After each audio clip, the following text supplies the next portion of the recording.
Football, baseball, basketball, anything sports. Auburn's 91.1 FM WEGL presents The Scoreboard with your co-hosts Bay Marks and Jacob Hillman.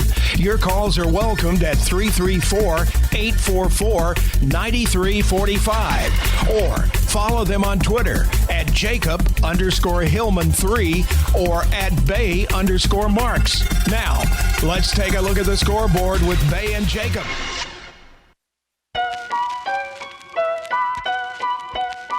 Yeah. Weezy.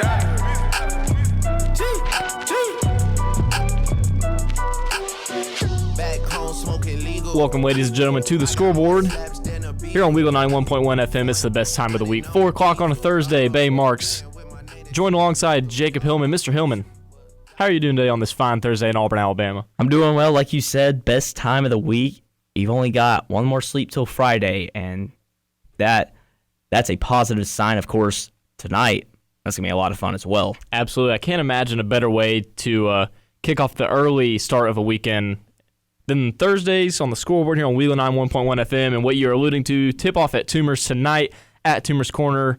They're starting around 7. I think you can get in around 6, and the vendors are all out there before and after. Should be a great night tonight. Me and Mr. Hillman after the show. After it gets uploaded, of course, we will be heading over there, having a good time, enjoying seeing the 2019-2020 Auburn men's basketball team, which we will get to. And women's, of course, which we will get to later in the show. We'll have some predictions for some events up there at Toomer's Corner tonight, so stay tuned for that. But first, Jacob, for the first 15 minutes of the hour, let's talk some not only Auburn football, but we have some mid-season Heisman frontrunners and choices that we'd like to give out. Yeah, we're midway through the season.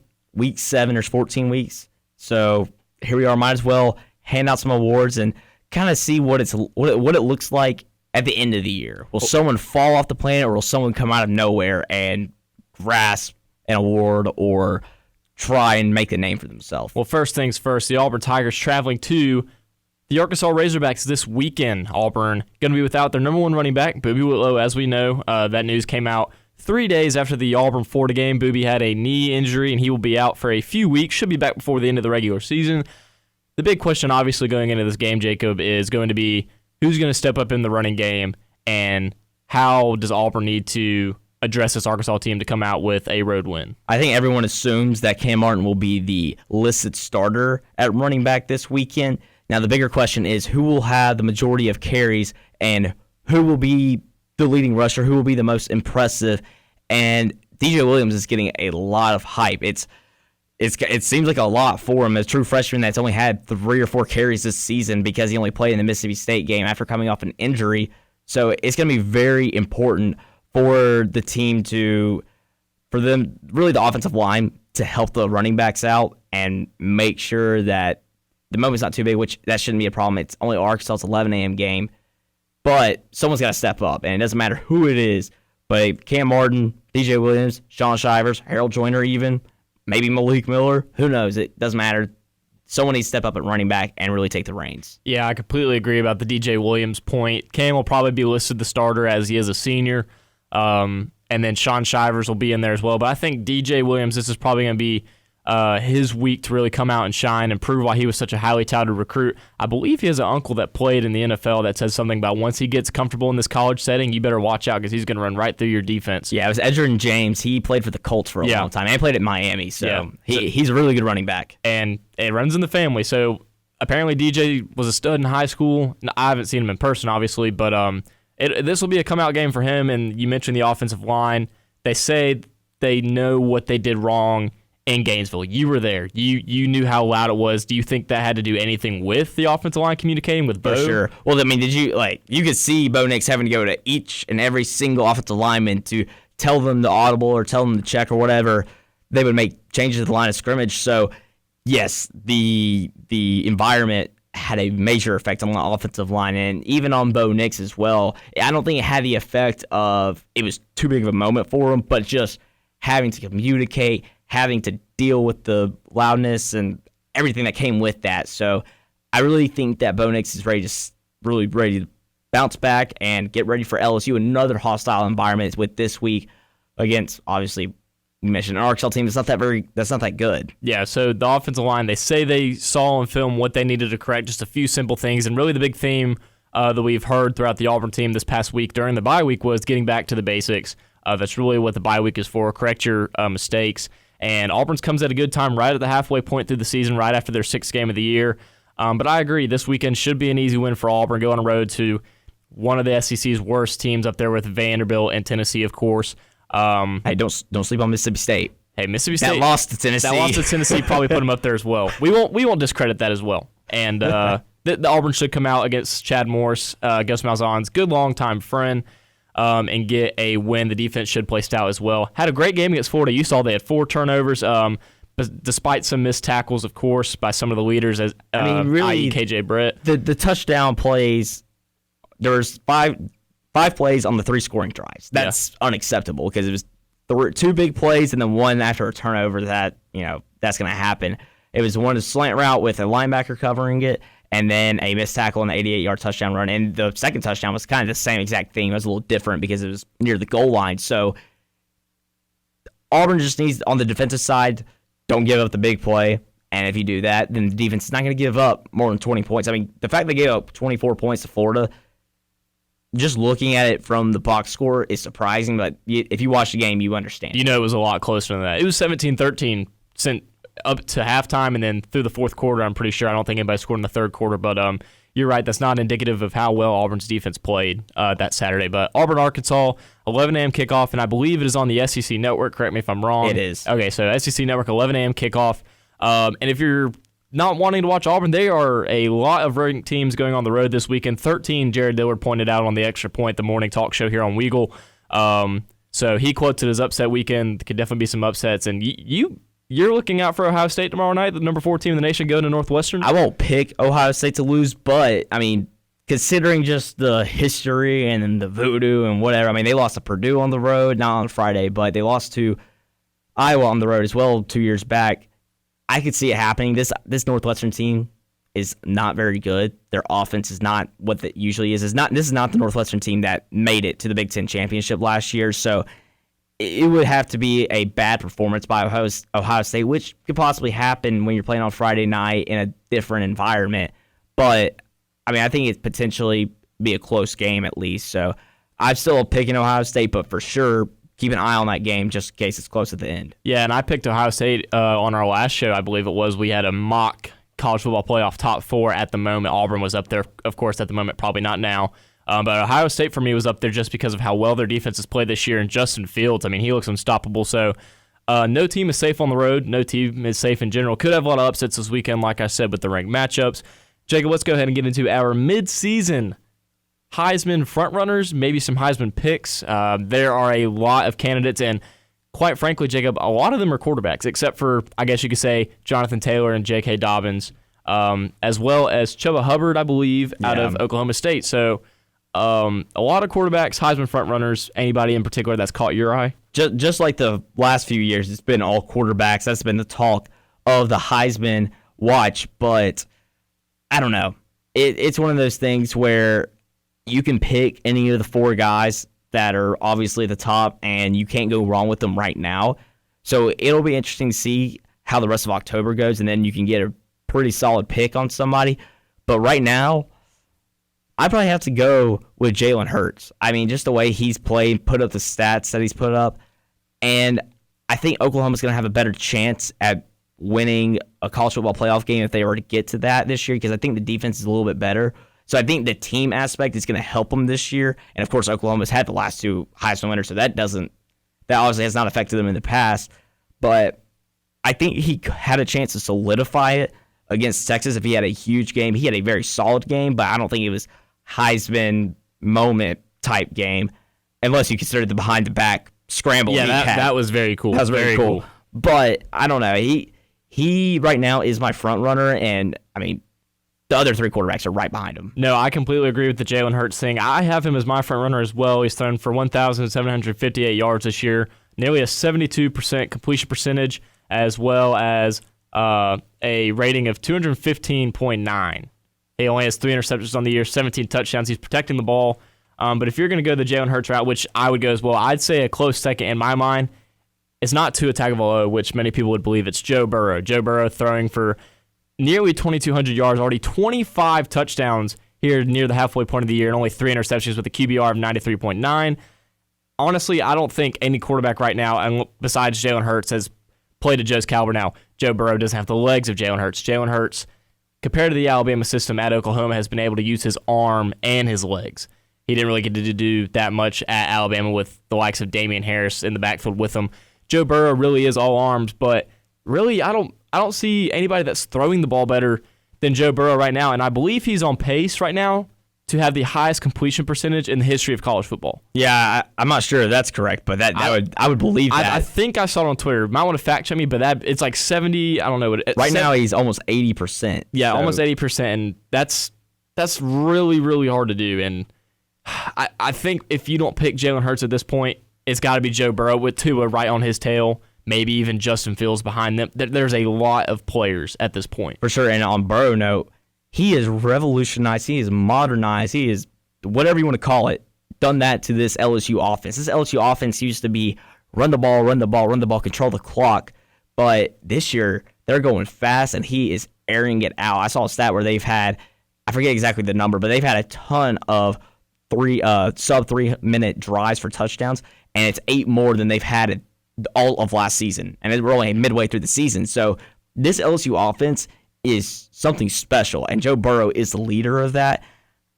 I mean, Burrow I'd probably pick to win the Heisman at the end of the year, and it's all going to come down to that November 9th showdown with Alabama. Yeah, absolutely. And, I completely agree with that because before LSU was known as the athletic defensive team in the SEC that no matter how bad their offense was, their defense continuously kept them in any kind of matchup they were in. So the fact that Joe Burrow has come in from Ohio State as a transfer, he played at LSU last year. We didn't really see this elite of play out of him last year. He was not very good last year. He wasn't amazing last year. He was good enough to win them games and keep him in the top 10. But this year, like you said, he has absolutely transformed this LSU offense into definitely the most deadly offense in the SEC, right up there with Alabama. And that's why I think in Bryant-Denny in November is going to be such a big matchup. I think a lot of credit can go to Joseph Brady. He is the passing game coordinator for LSU, coming from the New Orleans Saints. So he's obviously had some experience with great players like Drew Brees. And I want to give a lot of credit to him just because of the difference we've seen from Joe Burrow from 2018 to 2019. So I definitely think Joe Burrow I think he is set up the best to go win the Heisman because he's got the biggest games out in front of him. No, and so other than Tua, I guess Tua and they're the same. They've got the same schedule towards the end of the year. Yeah. They both play Auburn. They play each other, and then they'd have the SEC championship if they make it there. So. Yeah, and the argument that we keep mentioning, the Tua argument, because last year people were saying Tua was snubbed for the Heisman. It was him and Kyler Murray, really. And also, real quick, before I get on Tua, the Urban Meyer interview about him knowing Joe Burrow, talking about the quarterback race with, who was it? Colin Cowherd. Come on. Yes, Colin Cowherd. And he was saying, he nearly won the starting job. It was really kind of a coin flip between him and Dwayne Haskins. And, that just speaks volumes to how good of a football player that Joe Burrow is, coming from one of the best college football coaches of all time in Urban Meyer. But let me get back on the point about Tua. Tua Tagovailoa has thrown for 2,011 yards so far this year, 27 touchdowns, and only 1 interception. He has protected the ball probably the best out of any of these quarterbacks we could make a case of so far this year. And I know it's not all about stats, and it does come down to the eye test. But you have to remember, Tua does have one of if not the best receiving corps in the nation helping him out. I think, unfortunately, that might hurt his case. That's exactly what I mean. Voters are going to look at that and be like, what would he do if he had this receiving Like, corps? LSU's is good, but it's not that good. Not even close. And really, Oklahoma just has CeeDee Lamb. They do. And Ohio State, man, there's probably someone that I'm not thinking of. But I can't really name one that's, like, spectacular on their receiving corps. Because they got Jerry Jeudy, Smith, you name it. Jalen Waddle, Henry Ruggs. Yeah. All of them are going to be NFL players. Yeah. And they're going to be good. That hurts his case, and that's the point I'm trying to make. So, really, that's why I think right at this point, Joe Burrow and Jalen Hurts are really neck and neck right now in the Heisman race. I think it comes down to them two in New York this year. I think we have 5 quarterbacks in New York if Jonathan Taylor doesn't make it. Who would be the 5th? Okay, so you got Jalen, Joe, Tua, Justin Fields. I would have said Justin Herbert. He has played well. He's just been very quiet over there in the Pac-12 because Pac-12's terrible. Exactly. That's the reason I would disagree with him going. Yeah. Because even in the Auburn game, he played well. He played well last week against Colorado. He's got a chance to really elevate Oregon this week against Washington. I was about to say, Washington will be a big stepping stone for him. They have to.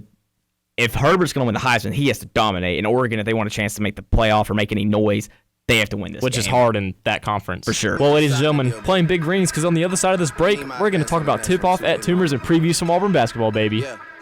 Hey, we got what, 19 days? 19 days, baby. Yeah. Don't go anywhere. This is Bay Marks and Jacob Hillman live on the Scoreboard, Weagle 91.1 FM. Better be coming with no strings. Better be coming with no strings. We need some really nice things. Dirty soda and styrofoam. Spill the day to get my mind blown out. Dress it up and go to Nassau. Welcome back in to the Scoreboard here on Weagle 91.1 FM. Last segment of the hour and of the show, and playing March Madness because last time Auburn was playing was during March Madness. Last time they played was in the Final Four when they lost to Virginia, but that run to the Final Four was incredible. You can say they shouldn't have lost the Final Four. Yeah, well, we're not going to get into that. We're going to get into the future and what's looking bright for the Auburn Tigers. Absolutely. And this 2019 to 2020 season is getting kicked off or tipped off in 19 days against the Georgia Southern Eagles. And, of course, before that, they have an exhibition against Eckerd the Friday night before. But we're talking about the real basketball. And it's going to be interesting with the 5 seniors, the 5 freshmen, and the 3 other newcomers. And Jamal Johnson technically being a newcomer because he didn't play last year. So it's going to be interesting to see what they do with a 13-person roster. I won't say lineup or rotation because you're just not playing 13 players. Yeah, and somebody that we were looking forward to seeing tonight in the dunk contest who's going to be out a little bit is going to be Devin Cambridge. You said that he had a stress fracture during one of the commercial breaks, so he'll be out. He's expected to miss 3 to 4 weeks. This team, it's got a lot of youth, but it's also got a good, solid core of veteranship with people with the likes of Austin Wiley, who is at Media Days, alongside Anthony McLemore. You have other people in this lineup like Will McCoy, who just got on scholarship last year, but then you have people who are probably going to start like Samir Daddy, Javon McCormick, and maybe D'Angelo Purefoy. But I don't think there'll be a huge drop off from last year's Final Four team. It's just going to be Auburn's going to have to get through some learning curves early and hit those growing pains early in the season in non-con, I believe. Maybe take a hit or two in SEC play, but Auburn's projected to finish 4th this year in the SEC. But we will give a full season preseason analysis and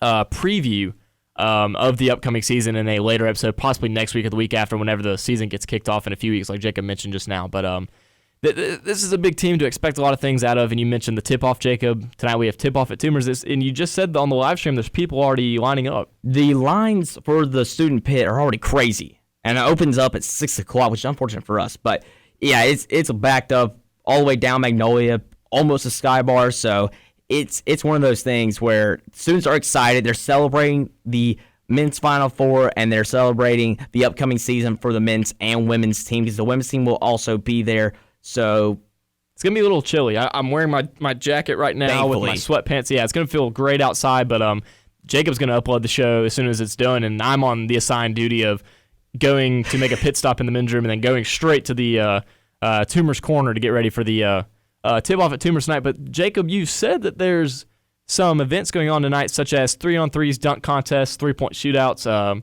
and we have a few people we think might win. Yes, it begins at 7 o'clock, the festivities do, and I don't know the exact order of events, but there's going to be a dunk contest, a 3-point shootout, a skills competition, and then a 3-on-3 tournament. It's co-ed, so there's going to be women's players with men's players. So we're going to kind of predict who we think is going to win the 3 events, not the 3-on-3 competition, because we don't know the teams. We also don't know who's competing, so who knows? But we're still going to say who we think are going to win. My guess is whoever is probably a little bit banged up from practice or whatnot early will not be involved. Yeah, but I guess we'll start off with a skills competition. Skills competition, let's do it. Who do you think is going to win this? I guess we'd have to go with a point guard. That's who I guess I would look at. And, the contenders would probably be Turbo Jones, Javon McCormick, Samir Dowdy maybe. Al Flanagan's one of those freshmen. He's a guard, maybe. Yeah, and, skills competitions, for those who don't know, if you haven't watched, All-Star Weekend in the NBA, typically consists of some dribbling, passing, a little bit of shooting, I guess. So really pretty much everything a 1-2 guard will do. like those men Jacob just mentioned. So I'm probably going to go with the easy pick right here and say it's Javon McCormick because of the leadership and the veteran-ness that he has, all the experience he has. I would give it to Tyrell Jones just because people say how fast they call him Turbo. Yeah, people are saying he's fast. So I think it's going to be between Tyrell and Javon. Tyrell's going to be probably going to be the backup this year behind Javon. But I'll give it to Javon just because he's been here for a little bit. And are you going to give it to Javon as well? I think I'll give it Samir. I think Samir's improved his dribbling a lot this year, so I think we'll see that on display tonight. And I think he'll win it. I don't know. It's one of those things where the speed might be too much for Samir to overcome because McCormick and Turbo are too fast for him. But I think Samir might be able to win it with the technique and whatnot, just being more settled with the ball. And we have a 3-point competition tonight, correct? Yes, and this would have been so much fun last year. With Bryce Brown. Jared, Bryce, Chuma. That dang hurricane had to come through. Of course. But this year, you got the likes of Turbo. You've got Jamal Johnson. You've got, McCormick didn't really shoot a lot of threes last year. You got him. Purefoy, Dowdy, probably Alan Flanagan. Anthony McLemore, maybe? He made threes last year. Anthony is probably the best shooting forward in college basketball, for sure. And you might see Isaac Okoro out there as well. Who's improved his shooting. He's a freshman that came in with a stout defense, and according to Bruce Pearl, has, like you said, improved his offense and his shooting. So we'll see who's out there for that, but who are you going to pick? This is tough because, like you said, you lose such sharp shooters from last year like Bryce Brown and Jared Harper. I guess the chalk pick would be Samir. And something Bruce Pearl said after one of his practices one day was they asked how Samir could improve because everybody knows Samir's probably going to step into the Bryce Brown role of catch and shoot three. And Bruce said that's exactly what we need him to do. He doesn't really catch and shoot. He more likes to put the ball on the floor and take it to the rim, but we really need him to kind of improve that game as well. And I guess I'll go with the chalk pick. I think Samir, but if it's not Samir, I think it'll be Alan Flanagan. I'm going to give you a wild card right there and throw him out there. I like that. And I think the women are also competing in this. So my pick is Deja Alexander. Whoa. Senior from the women's team. She made 63 pointers last year. She's a lone senior on that women's team. I'm going to go with her. I think she's a great sharp shooter. So if we see her out there, then for the 3-point contest, I'm picking her. And if not, I'll say Jamal Johnson, the redshirt sophomore who sat out last year, transfer from Memphis. He's a sharp shooter as well. He's from our hometown. He is. Birmingham, Alabama, went to Spain Park with Austin Wiley. All right, ladies and gentlemen. It's that time. It's the dunk contest. This is the main event. I guess maybe not tonight because the 3-on-3 I would consider the main event. Are they going to do the 3-on-3 last? They'll do all of this and then the 3-on-3? I don't know the exact order of that events. would be my guess. I don't know what's happening. Okay, so obviously you don't have Chuma last year, 6'8" guy who could get up there. Jared could get up there. Proved it in some games like Xavier. Javon McCormick is going to be in this dunk contest. I guarantee you. Javon can dunk. I don't know. He had an alley-oop or two go to him last year in Auburn Arena. Against Dayton, he had one, and then in the tournament, he had one that he had. He had one at home as well. Was it against Georgia? I want to say it might have been against Georgia. Somebody threw it from like half court, and he came from the visiting bench and just. Threw it down. The one in the tournament, he had to lay up, but it was after Malik Dunbar's block against Kentucky. That's what it was. That's what it was. Yep. So McCormick's one that you can watch out for. He can get up there. I don't know if D'Angelo will play. D'Angelo now calls himself Skinny Joe. D'Angelo's apparently lost a lot of weight. He might be up there.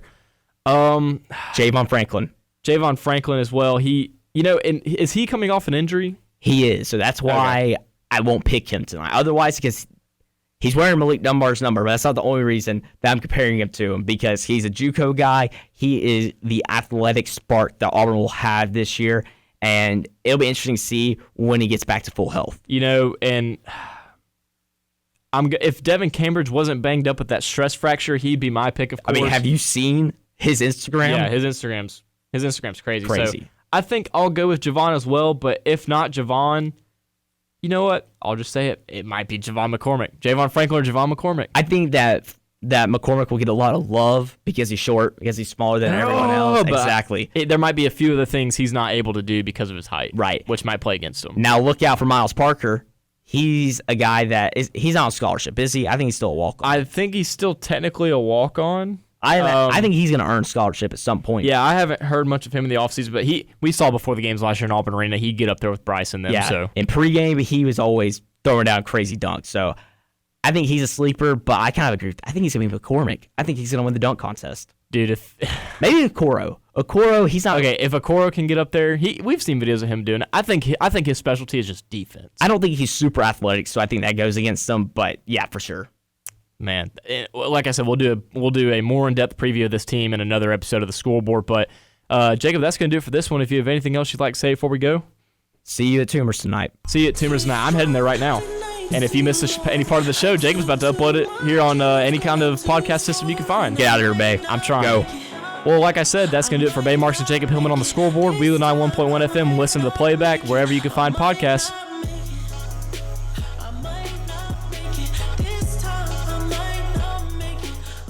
This has been the Scoreboard on 91.1 FM WEGL with Bay Marks and Jacob Hillman.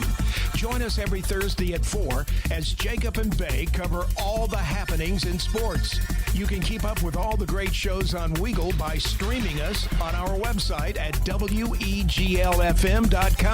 and following us on Twitter and Instagram at WEGL_AU.